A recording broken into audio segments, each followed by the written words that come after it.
So I disappeared for a while from long form content, and I'm going to tell you why. I posted these videos several years ago outlining my struggle to get diagnosed with ankylosing spondylitis, happened twice, as well as my struggle to get diagnosed with gastroparesis. And I have been seeing a lot of the comments that all of you are posting. I really appreciate sharing information with other patients and asking me questions. I'm happy to answer. And some of you have been reaching out to me asking me for an update. The reason why I took such a long break and kind of moved to short form content for a while was because it was a lot easier mentally for me to do very short videos than for me to do long form videos. Long form videos are a completely different beast on their own. I did a lot of prep work for those videos in order to get the story straight and make sure that I was giving you all of the information in a interesting way. But the reason why I ended up not being able to continue to do long form content over the long run is because I got long COVID. In January, end of January 2024, I got a COVID infection. About a week in, I ended up in hospital with a blood clot in my arm. It wasn't serious. And I was struggling for the first year and a half having to deal with long COVID and some of the side effects that come with it. It made my gastroparesis much worse. I lost a lot of weight because of long COVID, which has been hard to have all of my gastroparesis symptoms come back and be just as horrible as they were the first time. I got chronic migraine with aura and was suffering with just continuous perpetual migraine symptoms. I was having dissociation, Alice in Wonderland syndrome, which is where like my hands would start to look really small or my feet would start to look really big to me. I was having vertigo episodes almost every single day. And then I started having massive heart palpitations to the point where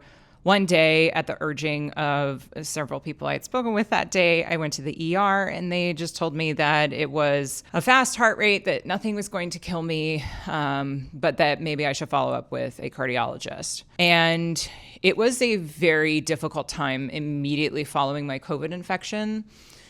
In the months that followed that COVID infection, I got incredibly depressed, and it was really hard for me to focus on some of the volunteer work as well as like contractual work that I was doing. I started to stay at home more than I was before, even though I was at home most of the time anyway, because I was still mostly at home due to primary immune deficiency and COVID was still a thing and everybody stopped masking.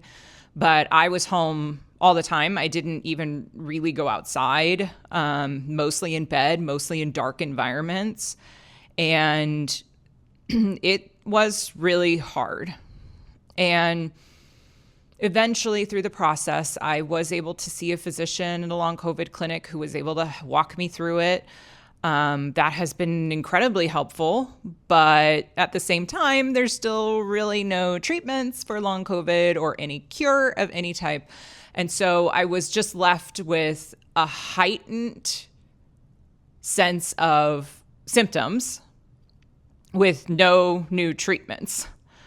A lot of the things that I had been suffering with for years, like heart palpitations, which for me is inappropriate sinus tachycardia, difficulty being upright, sitting, standing, which ended up eventually getting diagnosed as POTS.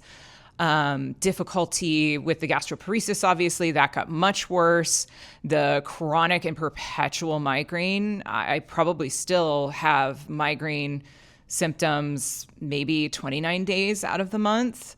Also being diagnosed with MCAS, which is mast cell activation syndrome, which has actually, at least the diagnosis has made a lot of things in my past make more sense. It's just everything that I already had was completely heightened and like taken to the max. And throughout the past couple of years, it's been really difficult to get back to my baseline. I'm constantly struggling with this one lymph node that keeps swelling and causing me problems whenever I get sick or have an allergy or anything. That's been incredibly painful. Having to deal with the pain of migraine, that's been horrible. And so I took a break because, and I've seen people ask me, well, like, how's your gastroparesis? What is happening now? Truly, my gastroparesis it's slightly different than it was, but it's not better. Gastroparesis, especially idiopathic gastroparesis, we're still not 100% sure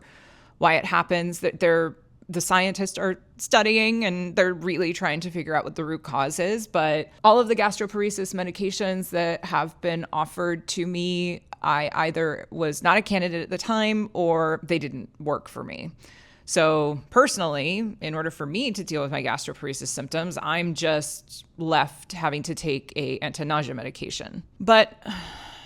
And I know if you're a patient that also has long COVID and that maybe had a ton of very, very small things like all of a sudden blow up and become really big, I can understand how difficult that is. But I feel some hope that maybe because of everybody that's getting long COVID, maybe in some of these conditions that wouldn't have really gotten any sort of research are now starting to get people interested in them, and they're starting to have more research done.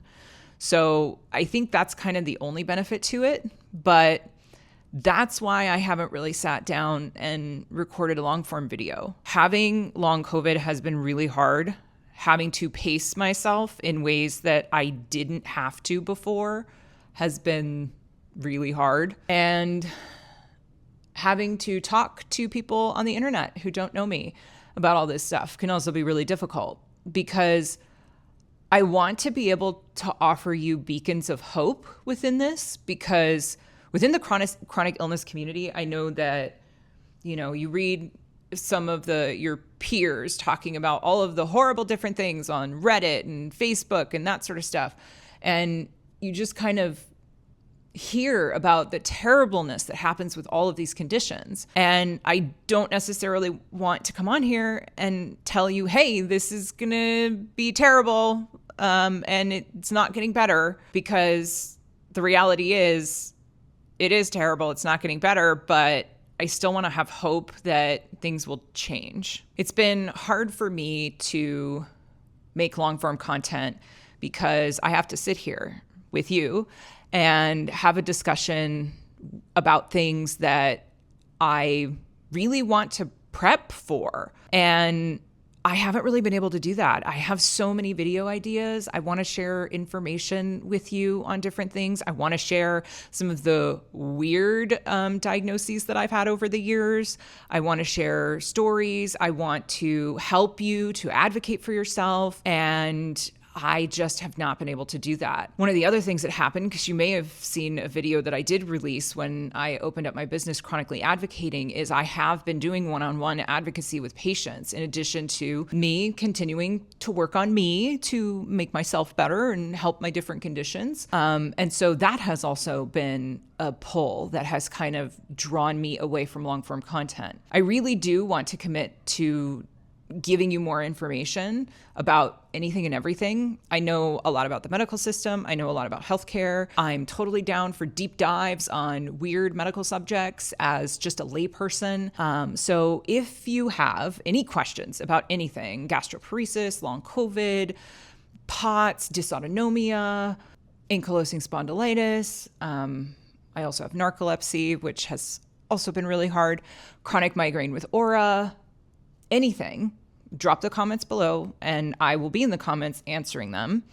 And if you have ideas for things that you want to see, let me know. I know the next video that I want to work on is actually to show you how to eat with gastroparesis, especially if you're newly diagnosed, or even if you have any type of like stomach issues, kind of the different equipment that you can use to kind of help you with that, how to adapt recipes, and just kind of give you a little understanding about the eating portion, because I know that was one thing that I had a lot of people reach out to me asking me, well, how do you eat for gastroparesis?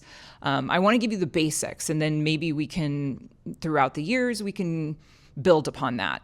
So thank you so much for watching. If you've made it this far, YouTube thinks that you are going to like this video if you want to watch that next. See you next time.